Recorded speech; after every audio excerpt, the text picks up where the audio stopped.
Mbi 432 fëmijë me aftësi të kufizuar nga mosha 0 deri në 18 vjeç kanë përfituar nga dyfishimi i pagesës. Një gjë e tillë u bë ditur nga drejtori nale e Shërbimit Social në Shkodër, Ala Mehmetaj. Kjo masë përfshin të gjitha kategoritë e personave me aftësi të kufizuar, përfshirë personat e vlerësuar sipas skemës biopsikosociale, personat e verbër, si edhe personat me status paraplegjik dhe tetraplegjik. Duke filluar nga data 1 korriki 2026, dyfishohet pagesa mujore bazë për të gjithë fëmijët me aftësi të kufizuar deri në moshën 18 vjeç. Kjo masë përfshin të gjitha kategoritë e personave me aftësi të kufizuar, përfshirë edhe personat e vlerësuar sipas skemës sonë të biopsikosocialit, por gjithashtu edhe personat e verbër, si dhe personat me status paraplegjik dhe tetraplegjik. Ky është një hap shumë i rëndësishëm i fëmijëve, por edhe i familjeve tonë, dhe përfitues në qarkun mbi ndryshimet e fundit të ligjit, ne kemi mbi 432 përfitues, pra fëmijë nga 0 deri në 18 vjeç. Një tjetër lehtësim shumë i rëndësishëm lidhet me skemën e biopsikosocialit të vlerësimit. Me ndryshimet e fundit ligjore, hiqet detyrimi për kontrollin periodik vjetor mjekësor për personat që sigurisht janë vlerësuar me një afat mbi 1 vjeçar.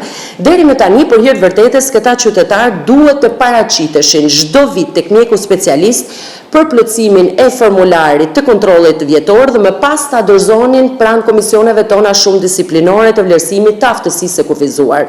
Tashmë kjo procedurë nuk do të jetë më e nevojshme, në një farë mënyrë duke ulur edhe burokracinë, por nga ana tjetër edhe vështirësitë për familjarët dhe qytetarët. Gjithashtu nga data 1 korrik 2026 është realizuar indeksimi i pagesave për përfituesit e skemës së biopsikosocialit në masën 2.7%. Kjo me qëllim ruajtjen e vlerës së përfitimeve në raport edhe me ndryshimet ekonomike që ndodhin në Shqipëri. Një tjetër hyn në fuqi me 1 tetor 2026 që lidhet me ndihmësit personal. Një tjetër risi shumë e rëndësishme, por që hyn në fuqi me 1 tetor të 2026 lidhet me ndihmësit personal. Deri më sot, vetëm ndihmësit personal të personave me status paraplegjik apo tetraplegjik përfitonin përjullje në njohës së kujdesit si përjull sigurimi, qoftë për efekt pleqërie, por gjithashtu edhe për efektet të përfitimit të barrlindjes.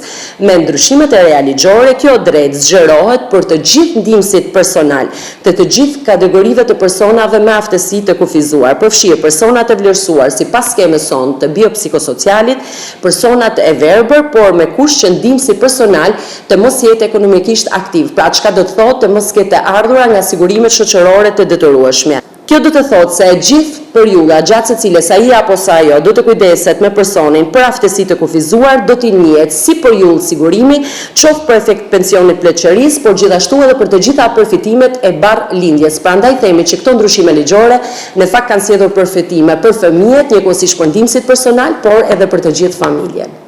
Këto masat e reja pritet të kenë një ndikim të drejtë për drejtë në përmirësimin e kushtetesës dhe në rritjen e mbështetjes institucionale për këtë kategori.